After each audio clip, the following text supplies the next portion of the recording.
Un nuage de lacrymogènes sur la place de la Casbah, là où siège le gouvernement tunisien.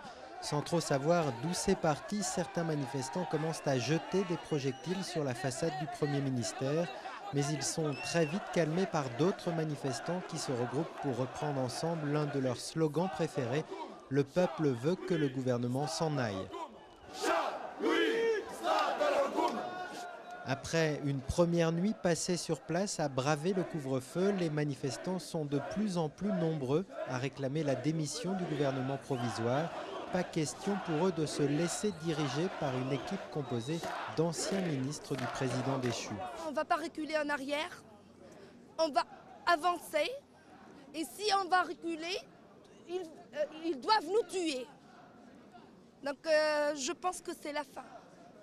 Des manifestants épaulés depuis quelques jours par la centrale syndicale UGTT qui a lancé ce lundi une grève illimitée dans l'éducation.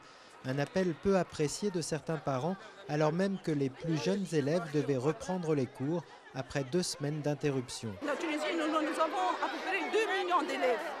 C'est aujourd'hui où les élèves ne rentrent pas en classe. Qu'est-ce que ça veut dire? Que la vie normale n'est pas rentrée. Parents pressés d'un retour à la normale, manifestants de plus en plus déterminés, la pression de la rue s'accentue donc sur l'exécutif tunisien, d'autant plus que le chef d'état-major a promis que l'armée se portait garante de la révolution en Tunisie, mais le gouvernement ne semble guère disposé à de vrais changements. Ceux qui demandent la démission totale du gouvernement veulent créer le vide. Et le vide, ça peut déboucher sur tout, c'est absolument tout. Loin du face-à-face de la Casbah, les habitants de Tunis ont retrouvé une vie quasi normale en journée. Les boutiques de la Médina ont presque toutes réouvert leurs portes.